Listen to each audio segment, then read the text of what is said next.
Hello and welcome to In the Box. Today we are at St George's Park for what promises to be a fantastic event at the FA's Disability Cup. Yes, over the course of the weekend there's 6 fixtures taking place which are all impairment specific. These teams all deserve to be here because they've shown the talent, the determination and all the passion that it takes to be in a final. Across the course of the day, we'll bring you interviews from players, coaches and advocates who are all at the forefront of the game. They're here for the glory and we're here to bring it to you through In the Box. So let's go inside and check out all the action.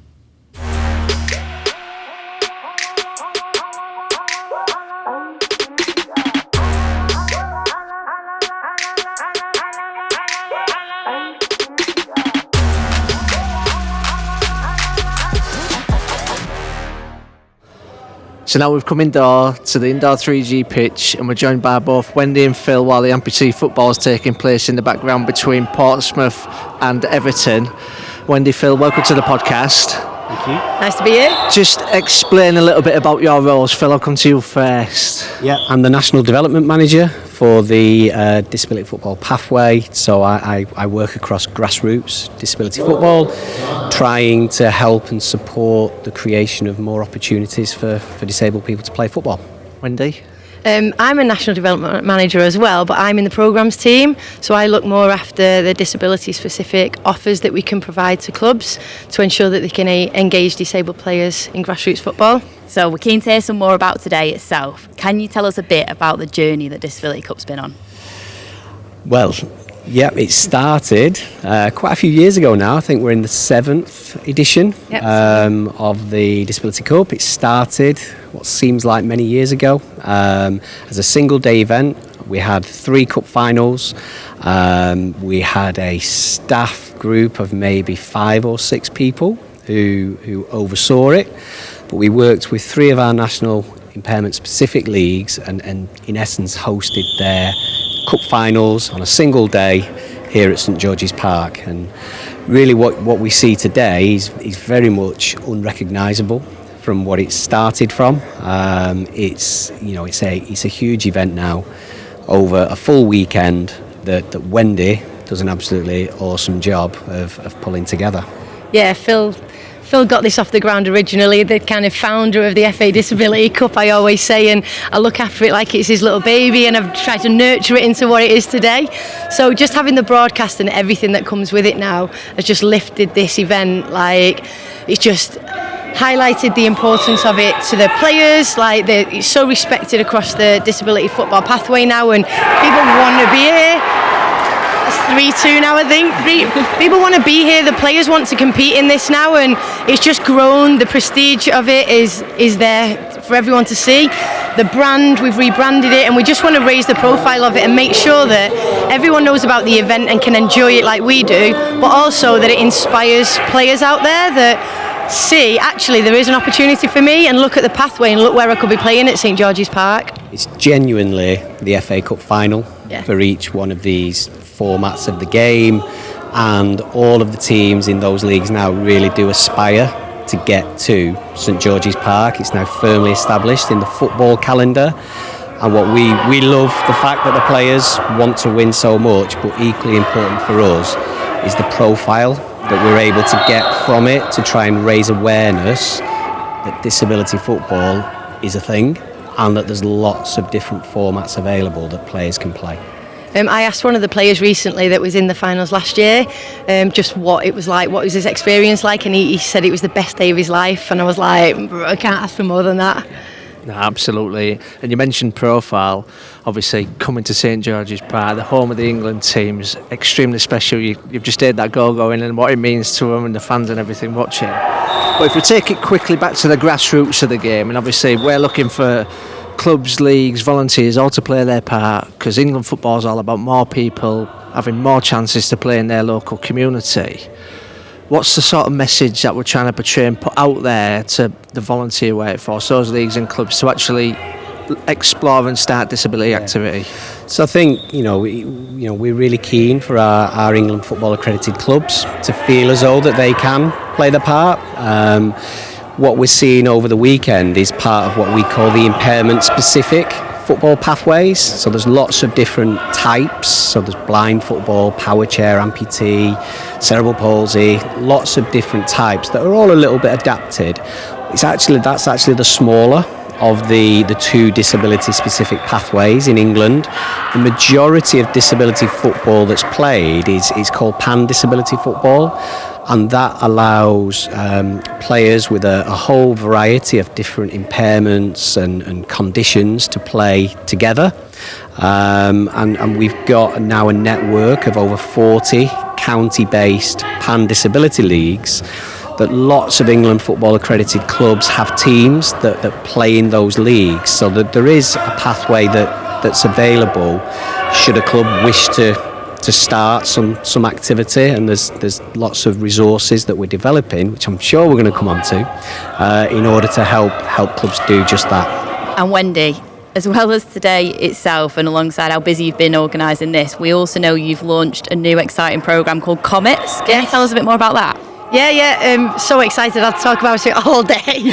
But so Comets is a new programme for 5 to 11-year-old disabled children to engage in football, basically, and it's to help the grassroots clubs get disability football off the ground at their club, make it easy for them. We do everything. We've got some training for them, we've got resources, we've got kit and equipment, and a platform that they can load all the sessions up so participants can find them and sign up to the sessions. And it's really, from start to finish, it's had the child in mind. It's been built around their needs and their requirements, and really to make it as easy as possible for the club and build the confidence within the club to ensure that they have a coach that is like, I've seen this now and I feel like I can go ahead and do that, when it might be something that they've maybe shied away from in the past and not felt confident enough to do. And it's obviously, you've got it outside in the experience area. I mean, Sarah, going to give it a go out in a little bit. Yeah, Sarah needs a wristband now. We've got our little belong wristband, so it's very much around that belonging and just being able to be yourself there at the programme.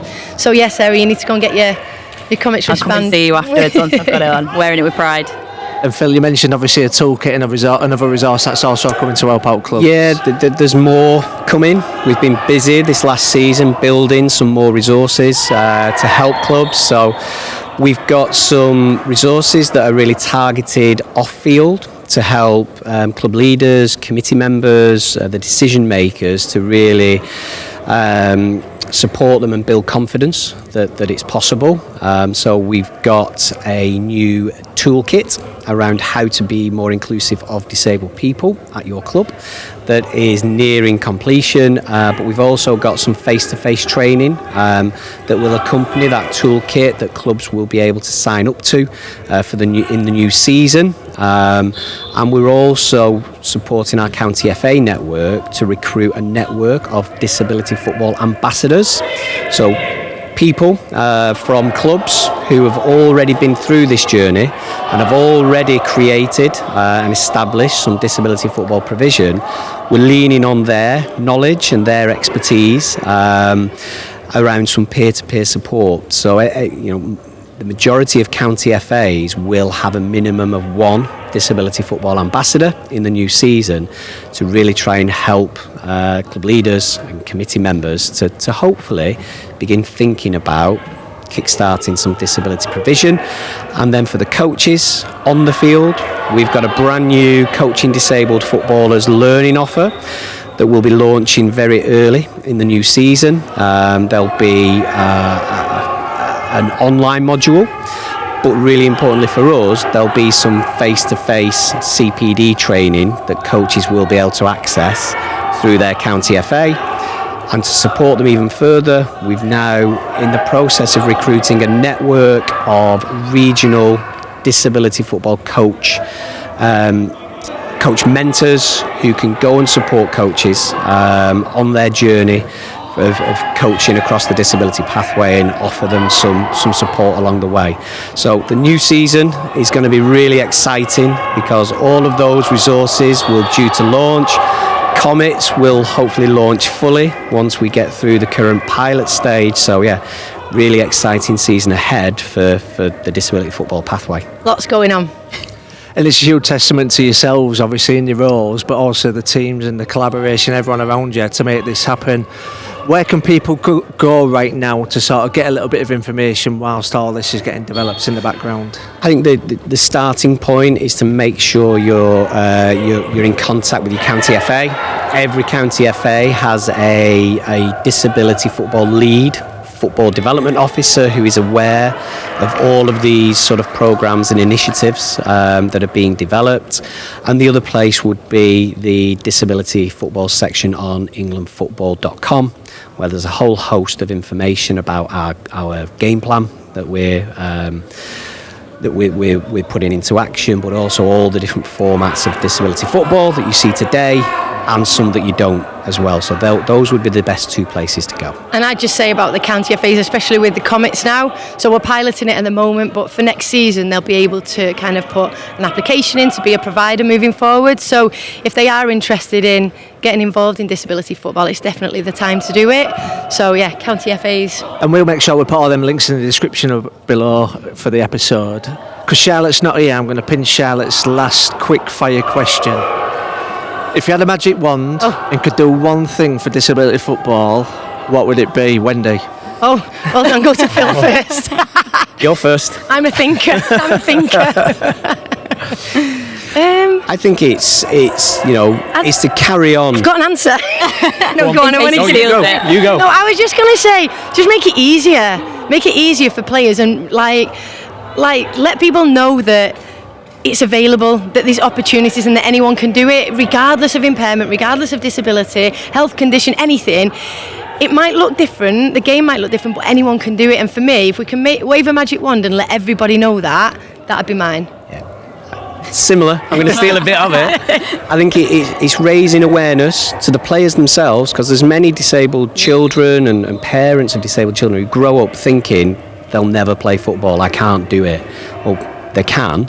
And I think the other thing is offering our clubs more reassurance and more sort of support, that actually you might have a bit of anxiety or be a little bit worried about it and think actually it's not something we can do, but there's hundreds of clubs out there that have already done it.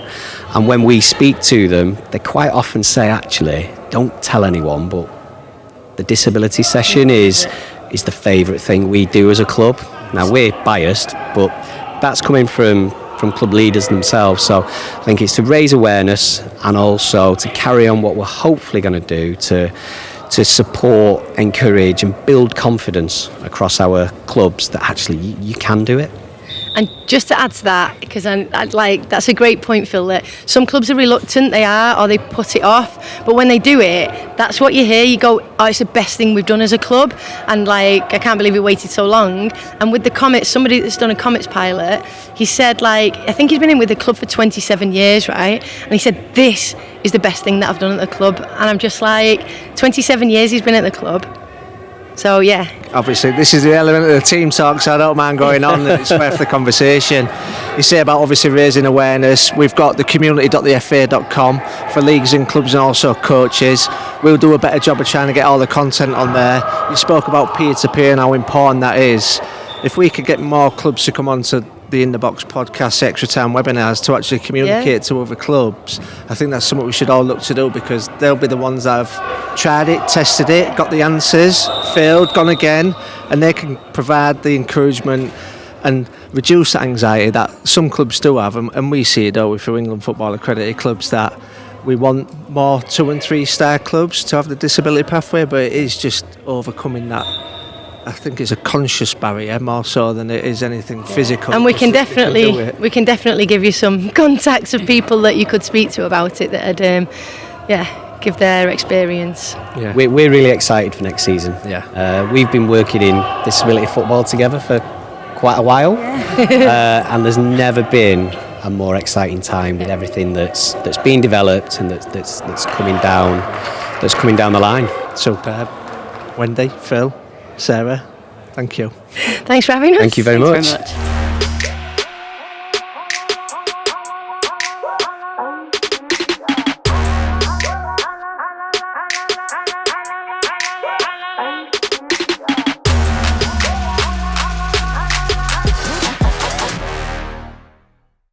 So we've come inside for the partially sighted final featuring Merseyside Blind and VIFC and Scorpions Futsal Club. The game is very much played similar to futsal. It's 2 halves of 20 minutes, but the goalkeepers are fully sighted. It's currently poised at 1-0 to the Scorpions. Fantastic crowd, fantastic energy, and there's been some tasty tackles already. So we're going to take in the rest of the action, and hopefully we can bring you some interviews with the players at the end of the game.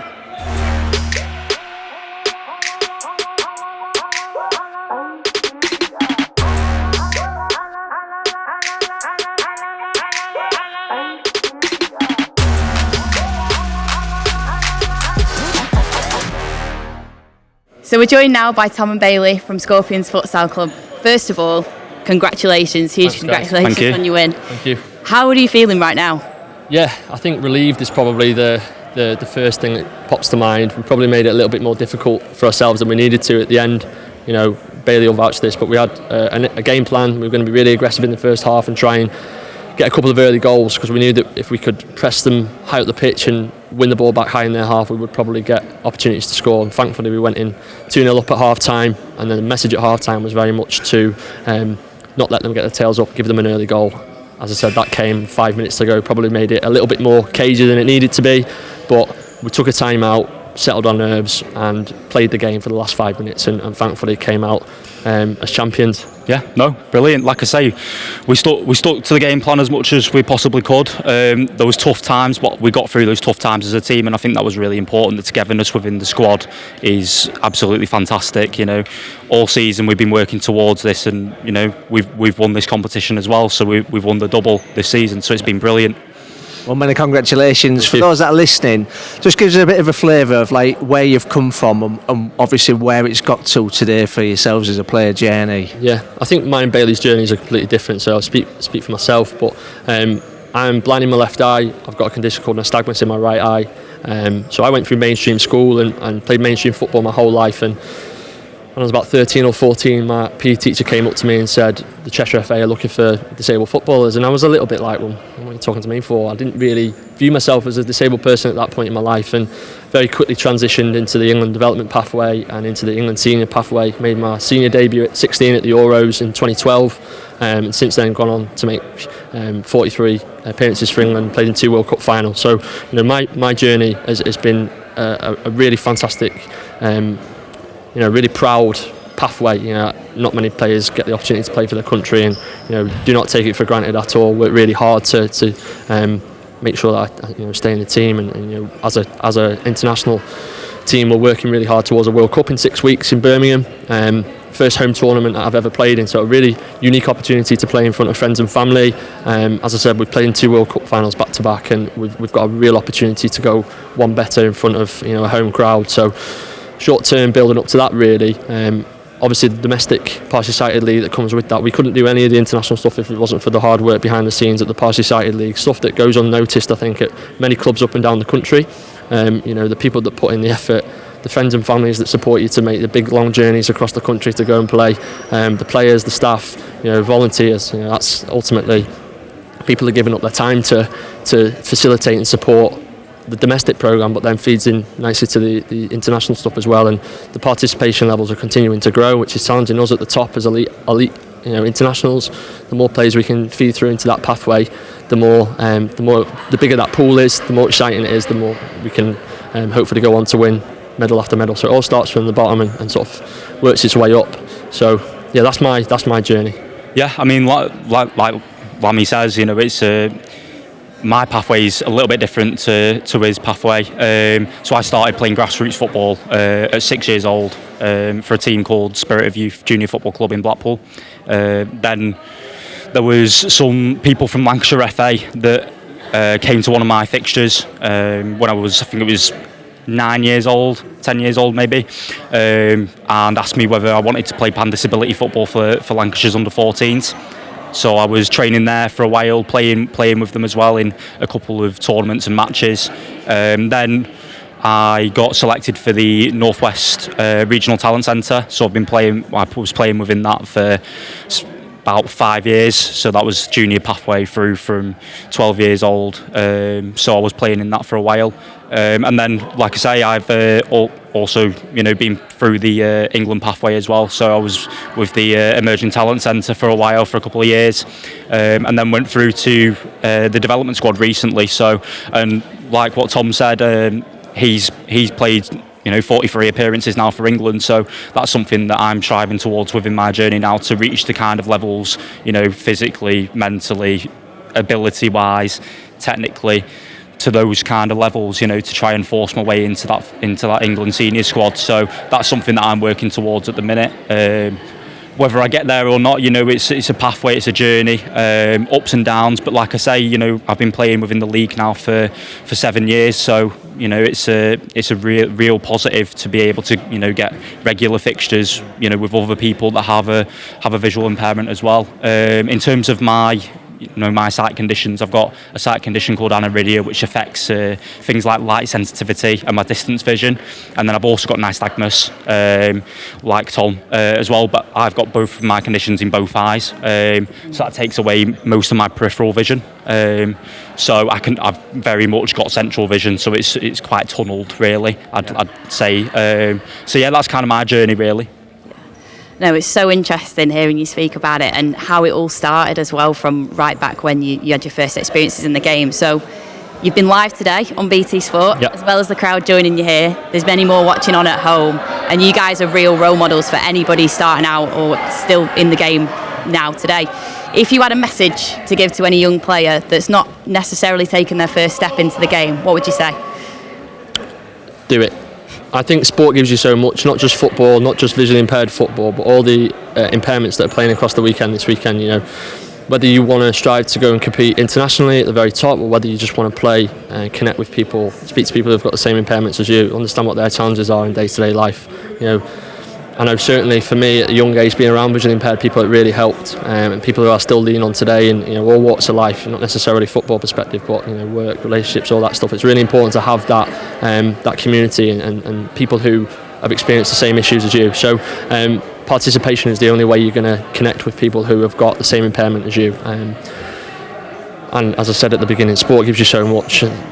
Transferable skills that you can take into work, into your relationships, into your general day-to-day stuff. The commitment, the hard work, all those sort of buzzwords that come around playing football, playing sport. So, yeah, my message would certainly just be give it a go. Spot on. Yeah, I think my message really, get into it if you can, and the 2 words I'll say will enjoy it.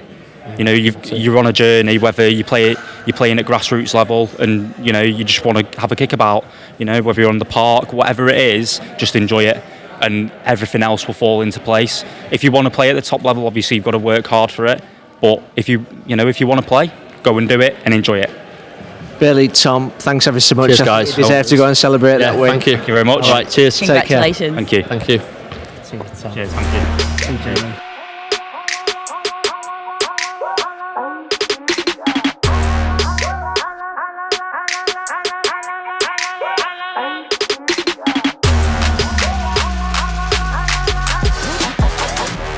So we're still here in the futsal hall. I'm now joined by Dan, the coach of Scorpions, who've just had a fantastic win. Dan, just tell us how you're feeling to start with. Amazing, if I'm being honest. It's the culmination really of 10 years hard work with the club. It's our second win in the finals, but this one's probably the most special. It's been a hard season, up against Merseyside all the way. They pinched the league off us in the last game of the season. We managed to get our own back in the League Cup, which was great, and obviously we've won this today, which is even better. So just watching it, the talent on show between the two teams just really does demonstrate the dedication and the passion that the players and also yourselves as coaches put into it for opportunities like today. Yeah, absolutely. They work so hard throughout the season. Not just on the field, but obviously in preparation for every game, and it's paramount really for the lads at sort of the standard that they're playing at to do that. Obviously, a lot of them are internationals as well, and it's a privilege really to have players like that. I know you've got internationals now on your team, but the club itself started out as a grassroots club in Blackpool. It did. What would your message be to other clubs? Because at England Football we're encouraging more clubs to offer disability opportunities. What would your message be to clubs out there to start exploring that? I mean, we started off as a club coming out of a pathway issue because there was a group of 16-year-olds in the northwest area that didn't have a pathway to play in, and they'd done so well throughout sort of the talent pathways. So I was actually asked to sort of create a club for them to continue the journey. And they proved themselves in the first season. Second season they won the league, so it was awesome. But it's really, I think, very important that other grassroots clubs start to develop disability pathways. Obviously, we're a specialist within partially sighted, but there's lots of other opportunities to do sort of pan disability, other sort of feeder disabilities as well, cerebral palsy, amputee, etc. And it's so rewarding to see the I suppose the culmination of what you get out of sort of coaching some of these people, and it means an awful lot to them. I'm lucky. I mean, I'm partially sighted myself, so obviously, being keen to be involved in the partially sighted game. And then your coaching journey. I started off originally when I was 16. I came out of a visually impaired specialist school. And there was students there that wanted to play competitive football, and I created a team in the southwest of England. It's probably one of the first in that area, and sort of got my first coaching badges thanks to the Prince's Trust, which was great. And then moved up through. I then moved to the northwest, and obviously started a family and stuff like that. And I got involved with the Northwest Talent Centre on the back of my son playing, Bailey, and then sort of continued my coaching pathway. I was lucky because I was involved with the Lancashire FA, and they gave me all the support I needed. So, but yeah, anybody out there really, I mean, to start your pathway, it's really important, and obviously you give other people opportunities, like the lads today. And it doesn't always lead to success, but it's about the taking part. Yeah, it does. I mean, we've been involved in this 4 times. We've lost twice, and it does hurt. But yeah. Well, you won this time. Absolutely, yeah, and you get a happy time like today. Yeah, so. And I think they're all off celebrating, so I don't want to keep you anymore, Dan. Okay. I'll let you go and enjoy it. All right, brilliant. Thanks ever so much. Thanks very much.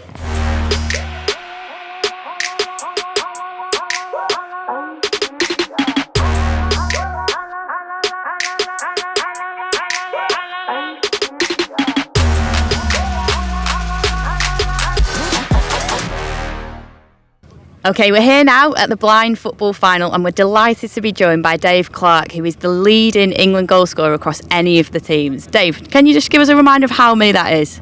Yeah, so I was fortunate enough to play for England and Great Britain 144 times, and in that time scored 128 goals. Amazing. And for those who are tuning in who've never seen this before, can you tell us a little bit more about blind football? Yeah, so it's based on the game of futsal. There are 4 outfield players and the goalkeeper. The goalkeeper is fully sighted, and the outfield players are all totally blind. It's played on a 40 by 20 metre pitch with barriers down the sides, but the ends are open.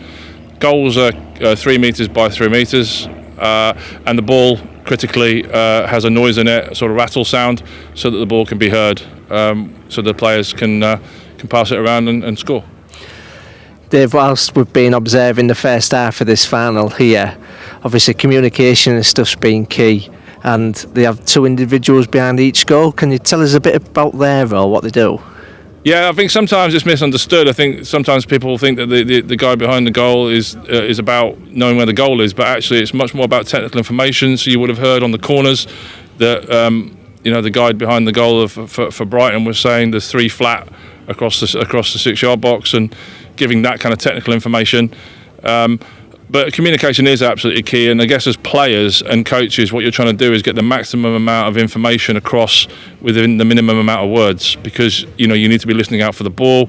You've got terrific spatial awareness out there in terms of knowing where you are on the pitch, so it's really important that there's not too much noise, but when there is noise, it's really relevant information. Brilliant. And you're obviously quite an expert with the journey in your career, and you've joined us on this. How do you get started if you're a blind individual and you want to get into blind football? What's the sort of steps the parent or a carer or the individuals themselves should be considering and thinking about? Well, when I was growing up, it wasn't possible to play for your club, your school, your county, and definitely not your country. And it wasn't until 1995, when I was 25 years old, that it happened for me. But the brilliant thing today is that there are pathways. Many clubs across the country have inclusive football and have specific disability football sections, which is fantastic. And so there are pathways from 5-6 years old, as there would be for anybody, all the way through to development squads and the national squad eventually as well. But whether you're wanting to play at grassroots level or you're trying to compete at the international level, my encouragement would be to contact your local club. If that doesn't work, contact your local county FA. And you will definitely find a pathway to experience what is an amazing sport. And David, thanks ever so much. I can hear that there's only 2 minutes left now until the second half kicks off, so I want to make sure we're all back in our seats so we can enjoy it. Thanks for coming on, and congratulations for still holding the most all-time goal scored record for England. Thanks, guys. Cheers. Thank you. Another part of today is providing an opportunity for those attending to get involved in any of the formats that have been played across the weekend. So me and Sarah have decided to come outside and give it a go for ourselves. We're going to let you know how we get on.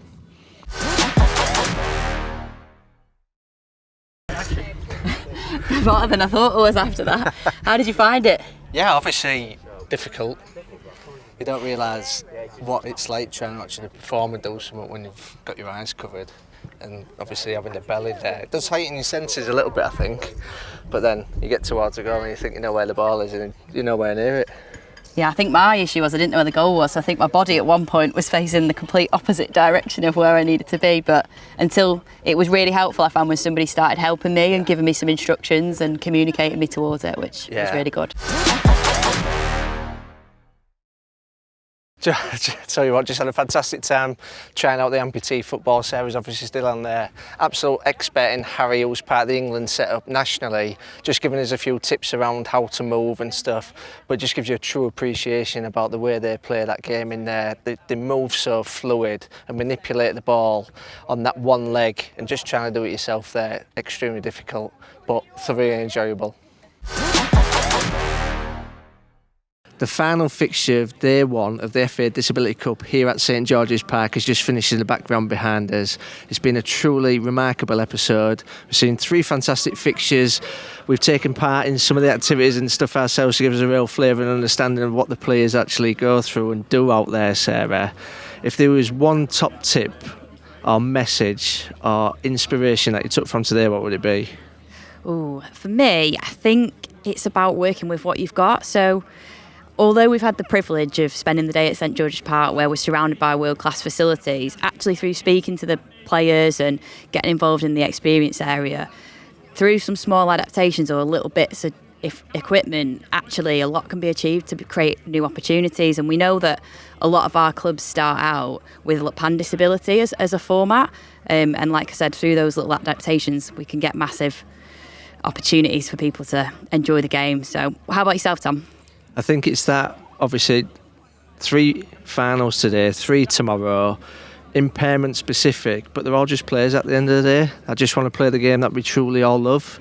So it's the opportunity and the opening of doors of clubs and organisations that are going to give us these opportunities. So it's a massive shout out to the volunteers and the workforce that already do it, but we need more. This community of people out there with disabilities, with impairments that just want to play football, and we should allow them to do it. So 3 things to take away as well. I'm throwing them all at you. I know. Okay, so first up I'd say come and get involved in the FA Disability Cup. So this event will be on again next year, so keep an eye out for any tickets. You can come and be a spectator and take in the event and the experiences that we've enjoyed today.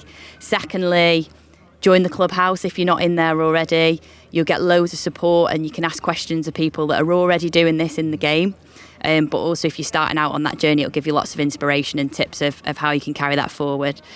And then finally, obviously with the launch of Comets, if you are thinking about starting a Comets centre, then do speak to your county FA and get on that list and make sure that the next window that comes out, then you're good to go. So, top 3 tips there from Sarah. Fantastic one. Huge thanks for Sarah for joining us again on In the Box. This is the final episode of this season. We'll drop all the links and everything in the description below, and we've got a couple of special episodes coming out over the summer, so look out for them. But until next time and until next season, take care and see you then.